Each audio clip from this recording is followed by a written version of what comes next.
नमस्कार, मेरा नाम पार्थ हिंदुस्तानी। जो देखते हैं वो बोलने के आदि और शहर वाले कहते हैं हम सबसे बड़े फसादी है। ब्रह्मा विष्णु शंकर पार्वती राम रावण करण अर्जुन और भाई कृष्ण और कंस, सबकी जुबान पर यही बात चल रही है कि नेता करते हैं मन की बात और हम करते हैं जन की बात। आटा महंगा और डाटा सस्ता हो रहा है, पर फिर भी कुछ लोग कह रहे हैं कि विकास नहीं हो रहा है। पहले जिन्हें हम चुनते हैं बाद में वही हमें धुनते हैं, फिर भी उनकी हमसे यही शिकायत है कि हम उनके मन की बात नहीं सुनते हैं। ये आपने देखा कभी? ये मैंने नहीं देखा, ये आज देख रहा हूँ। अच्छा, कहते हैं कि सरकारी काम लटक लटक के होते हैं। जैसे अभी सड़क को ही देख लो, पिछले 1 साल से बुरी हालत में है ये सड़क। देखो, कहते हैं कि जब टैक्स लेना हो या फिर कोई बिल भरवाना हो तो वो काम समय पे हो जाना चाहिए, और अगर उस काम में देरी हो जाती है तो ब्याज और जुर्माना दोनों लगने शुरू हो जाते हैं जनता पर। आटा, चावल, दूध, दही, पनीर, छाछ, सब चीज पे जीएसटी। अगर हम करें तो करें क्या, बोले तो बोले क्या। और ये सड़क ऐसे ही पिछले 1 साल से बुरी हालत में है। ना ही इस पे कोई सुनवाई है, ना ही इस पे कोई जुर्माना।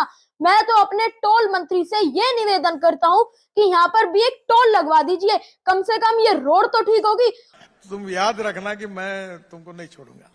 और वैसे भी इस टोल का इतना जबरदस्त रोल है ना आज की डेट में, मतलब ऐसे गाने भी बनने लगे हैं इस पर। तो जिंदगी एक सफर है सुहाना, आगे टोल पड़ेगा भरते जाना।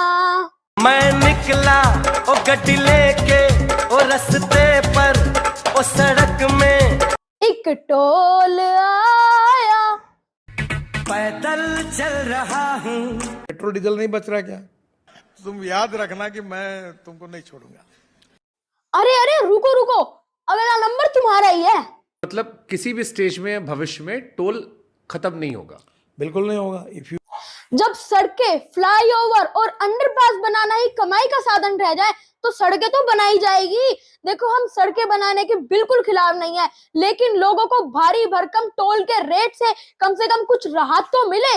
अब देखो, क्या पता कोई भी इंसान जो गाड़ी लेता है, अब ऐसा तो है नहीं जो इंसान गाड़ी लेता है या तो वो लखपति होगा या तो करोड़पति होगा। क्या पता वो इंसान कैसे कैसे अपने जो उसके खर्चे होते हैं वो उन्हें कम करके, उन्हें एडजस्ट कर एक ईएमआई पर गाड़ी लेता है।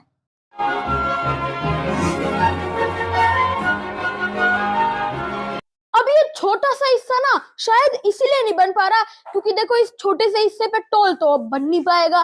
तो अब जब जनता इससे डेली आएगी जाएगी तो उन्हें खुद ही आदत पड़ जाएगी। और यहाँ स्थिति ये हो गई है कि जो मिडिल क्लास, उसकी जो रोजमर्रा की जरूरत की चीजें हैं उस तक पर आपने जीएसटी लगा रखी है। हर जगह टैक्स लेना है। मिडिल क्लास से आपका कोई रिश्ता नहीं।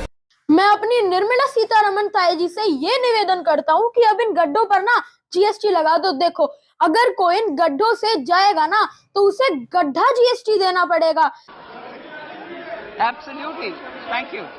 देखो, अब इससे तो सरकार की बल्ले बल्ले, सड़क बनाने की टेंशन भी खत्म। और अगर या तो लोग इससे जाएंगे ही नहीं इस सड़क से, और अगर जाएंगे भी तो जीएसटी देना पड़ेगा।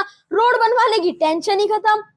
कितने तेजस्वी लोग हैं हमारे पास, कितने शानदार विचार रखते हैं जी। और हाँ, इसी रोड पे ना 100-200 मीटर की दूरी पर एक उजड़ा हुआ सरकारी अस्पताल है।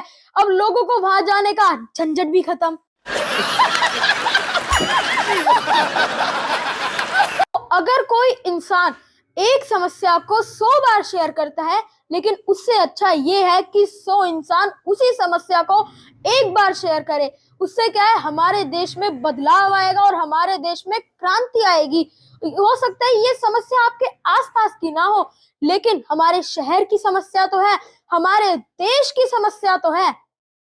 अच्छी बात बोली, आपको अच्छी लगी तो ऐसे थोड़ा मार दीजिए हाथ, आप थोड़ा सा मार दीजिए।